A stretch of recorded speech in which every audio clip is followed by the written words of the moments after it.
کہ جو صدقہ و خیرات کرتے ہیں ریاکاری کرتے ہیں، ایسے لوگ بھی ہیں جو خلوص دل سے صدقہ و خیرات کرتے ہیں۔ تو صدقہ و خیرات کرنے والے لوگوں کے لیے اللہ تعالیٰ یہ مثال بیان کر رہے ہیں، کیا تم میں سے کوئی ایک یہ چاہتا ہے کہ اس کا ایک باغ ہو جو کھجوروں اور انگوروں یعنی بہترین قسم کے ثمرات سے مزین ہو؟ اس میں اس قسم کے باغات کو کل بیان کیا گیا کہ جنہ جو ہے وہ ایسا باغ ہوتا ہے جس کے اندر اتنے زیادہ درخت ہوں کہ پوری زمین چھپ جائے، زمین وہاں نظر ہی نہ آئے اور کسی دوسرے درخت کی گنجائش نہ ہو، یعنی کہ بالکل جسے بولتے ہیں کہ گھنا باغ، اسے جنہ کہتے ہیں۔ تو کہا گیا ایسا باغ ہو اور وہ بھی طیب یعنی کہ ثمرات پر مشتمل ہو، جو نخیل کھجوروں کا ہو، اعناب انگوروں کا ہو، اور اس کے علاوہ لہو فیہا من کل ثمرات، ہر قسم کے پھل بھی اس کے اندر آتے ہوں۔ اگر کسی کا ایسا باغ ہو، کیا تم میں سے کوئی یہ چاہتا ہے کہ وہ ایسے باغ کا مالک ہو، پھر اچانک سے ایسا وقت آ جائے کہ اس پر خود پر بھی بڑھاپا آ جائے، باغ کی رکھوالی نہ کر سکے، باغ کی دیکھ بھال نہ کر سکے، خود بھی بوڑھا، پھر اس کی اولاد جو ابھی ناتوان ہے، جوان کڑیل نہیں ہے، کسی کام کاج کی نہیں ہے، ابھی صرف وہ کھانے والے بچے ہیں، ضعفاء ناتوان بچے ہیں، تو کہا کہ وہ خود بھی ناتوان ہو جائے اور اس کی اولاد بھی ناتوان ہو، کیا تم میں سے کوئی ایک یہ چاہتا ہے کہ ایسے کمزور وقت کے اندر، ایسے نازک وقت کے اندر اس کا وہ باغ تباہ و برباد ہو جائے کہ کوئی بگولا آئے؟ اعصارون کہتے ہیں ایسی تند و تیز ہوا کو جو گول گول آسمان کی طرف اڑتی ہے، اور وہ بگولے کی شکل میں، ہمارے ہاں اردو میں اسے بگولا کہا جاتا ہے، گول گول آسمان کی طرف وہ ہوا اڑتی ہے، اور وہ ہوا خالی نہیں ہوتی بلکہ اس ہوا کے اندر بھی ایک آگ ہوتی ہے، جو آگ ابھی باہر سے دکھائی نہیں دیتی، لیکن جیسے ہی اس بگولے کی زد کے اندر کوئی چیز آتی ہے، کوئی انسان بھی آتا ہے، کوئی جانور بھی آتا ہے، تو کہتے ہیں کہ وہ بگولا انسان کو جلا دیتا ہے، چیز کو راکھ کر دیتا ہے، برباد کر دیتا ہے۔ ایسا بگولا اگر کسی انسان کے بڑھاپے کے وقت میں، جبکہ اس کی اولاد بھی ناتوان ہے، خود بھی اس کے اوپر فرمایا کہ اصابہ الکبر، اس کے اوپر بڑھاپا طاری ہو گیا، ایسے وقت میں اگر وہ بگولا اس کے اس باغ کو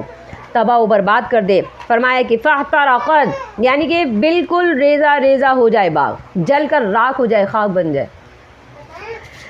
تو ایسے باغ کے نقصان کے اوپر انسان کو کتنا صدمہ ہونا چاہیے۔ اللہ فرماتے ہیں کہ ایسا ہی صدمہ ایسے شخص کو ہونا چاہیے جس نے پوری زندگی صدقہ و خیرات کیا، یعنی فرمایا کہ پوری زندگی ایسا صدقہ و خیرات کیا جیسے کہ ایسا باغ اس نے بنا لیا صدقہ و خیرات کر کے، جیسے کہ بہت گھنا جنہ، ایسا صدقہ و خیرات کیا، چوٹی کی بنیاد پہ صدقہ و خیرات کیا، خوب مال خرچ کیا، لاکھوں کی مد کے اندر اس نے لوگوں کو یعنی چیریٹی ٹرسٹ قائم کر دیے، یہاں لوگوں کو بچیوں کی شادیاں کروا دیں، وہاں بلڈنگیں، عمارتیں، یہاں اسپتال اور یہ کنویں کھدوا دیے اور مساجد کی تعمیر کروا دی، سب کچھ کر دیا۔ لیکن جیسے ہی بڑھاپا آیا، بڑھاپے کو تعبیر کیا ہے انسان کی موت سے، انسان کے اوپر موت طاری ہو گئی۔ اب جب وہ موت طاری ہو جاتی ہے، یہ بڑھاپا اور موت ایک ہی طریقے کی چیز ہے۔ بڑھاپے کے اندر بھی انسان اپنے لیے کچھ کما نہیں سکتا، ہاتھ پیر چلا کر کے اپنے لیے کوئی اچھا برا کام نہیں کر سکتا۔ موت بھی ایسی چیز ہے، یہ بھی ایسا ایک انسان کو لاحق ہونے والا ایسا عارضہ ہے کہ جب انسان اپنے لیے کچھ کر نہیں سکتا، اور فرمایا کہ اولاد بھی ناتوان۔ اولاد ناتوان ہونے کا کیا مطلب ہے کہ جب قیامت آئے گی تو کوئی اولاد بھی کام میں نہیں آئے گی۔ اب جب انسان مر گیا ہے، اس کو بڑھاپا آ گیا، تو اس وقت میں کہا کہ اب اس کو ایسا لگتا ہے کہ وہ جو ثمر اس نے باغ لگایا تھا، یعنی کہ صدقہ و خیرات دیے تھے، وہ پھل دے گا۔ تو مرنے کے بعد اس کو یہ ہوتا ہے کہ جو بگولا وہ زندگی میں چھوڑ کے آیا ہے، اور وہ بگولا کیا ہے؟ وہ ریاکاری کا بگولا ہے، وہ من اور اذا کا بگولا ہے، وہ ایسا بگولا ہے جس نے اس کی ساری نیکیوں کے چکر لگائے اور ان کو اندر ہی اندر کھا گیا۔ اور بگولا بھی اتنا تیز، یعنی ریاکاری، من اور اذا یہ اس قدر کی بہتات سے کی اس نے کہ وہ ساری کی ساری اندر ہی اندر اس کی سارے صدقہ خیرات کو، ساری نیکیوں کو، سارے صلوات کو، جتنے بھی اس نے خیرات کیے تھے، اعمال صالحہ کیے تھے، کہا کہ اندر ہی اندر وہ سارے کے سارے وہ ان کو بگولا کھا گیا۔ نہ اولاد کام آئی، نہ اس کے جنات کام آئے، تو کسی بھی قسم کا صدقہ و خیرات اسی کام نہیں آئے۔ تو اللہ فرماتے ہیں اَیَوَدُّ أَحَدُکُم، تم میں سے کوئی ایک چاہتا ہے کہ ایسے بڑھاپے کے اندر جب موت آ جائے، یا انسان کو ثمرات کی ضرورت ہو، میدان حشر کے اندر انسان کو ان ثمرات کی ضرورت ہوگی، ان اجر کی ضرورت ہوگی، ان ثواب کی ضرورت ہوگی جو دنیا میں نیک اعمال کر کے گئے۔ تو فرمایا کہ نیک اعمال تو بہت کیے، باغات بنا لیے، گھنے باغات بنا لیے، خوب جمع کر لی اس نے نیکیاں، لوگوں کے اندر اتنا سرکل کر گیا اس کا یہ صدقہ و خیرات کرنا کہ جیسے فرمایا کہ بگولے کی طرح نظر تو بہت آیا لوگوں میں خرچ کرتا ہوا، لیکن اندر ہی اندر جو آگ تھی وہ اس کے صدقہ و خیرات کو کھا گئی۔ تو فرمایا کہ تم میں سے کوئی ایک کیا یہ چاہتا ہے کہ زندگی بھر صدقہ و خیرات کرتا رہے، بظاہر لوگوں میں مشہور ہو جائے، معروف ہو جائے، لیکن اندر سے اس کے لیے کسی بھی قسم کا کوئی اجر نہ ہو؟ تو فرمایا کہ کذالک یبین اللہ، اللہ فرماتے ہیں ایسے ہی ہم لوگوں کے لیے، لکم اے لوگوں تمہارے لیے، آیاتی اپنی آیات ہم بیان کرتے رہتے ہیں، کھول کھول کر ہم تمہیں اپنی نشانیاں بتا رہے ہیں کہ کس چیز کا کس طرح سے نقصان ہو سکتا ہے، لعلکم تتفکرون۔ اس کی وجہ کیا ہے؟ یہ جو ہم بار بار تمہیں امثلہ دے کر فرما رہے ہیں، انفاق فی سبیل اللہ کے اوپر یہ 5ویں آیت آئی ہے، تو فرمایا کہ یہ جو ہم امثلہ دے دے کر غور و فکر کرنے کے لیے تمہیں سمجھا رہے ہیں کہ ابھی بھی وقت ہے، زندگی باقی ہے، اگر تم نے کوئی ایسا جرم کر دیا ہے، کوئی ایسا گناہ کے لیے تم نے نیک عمل کیا ہے، توبہ کر لو۔ نبی صلی اللہ علیہ وسلم نے فرمایا توبہ کے دروازے کھلے رہتے ہیں جب تک کہ انسان کو موت نہیں آ جاتی، اس کی قیامت تلک، اور قیامت انسان کی موت کی شکل میں بھی آتی ہے، اور قیامت جس طریقے سے آئے گی حقیقی شکل میں وہ بھی آئے گی۔ تو نبی صلی اللہ علیہ وسلم نے فرمایا کہ جب تلک انسان کو موت نہیں آ جاتی تب تلک اس کے لیے توبہ کے دروازے کھلے ہیں۔ تو اللہ تعالیٰ فرماتے ہیں لعلکم تتفکرون، یہ تمہارے لیے ہم نے جو آیات نازل کی ہیں یہ صرف اس لیے نہیں ہے کہ قاری پڑھتا چلا جائے اور تم یہاں تلاوت کی ریکارڈنگ لگا کر کے چھوڑ دو اور سنتے رہو، نہیں، یہ غور و فکر کے لیے ہیں، تتفکرون، تاکہ تمہیں سمجھ میں آ جائے۔ اب جو لوگ قرآن کو سمجھتے نہیں، علماء اس بات کا فتویٰ دیتے ہیں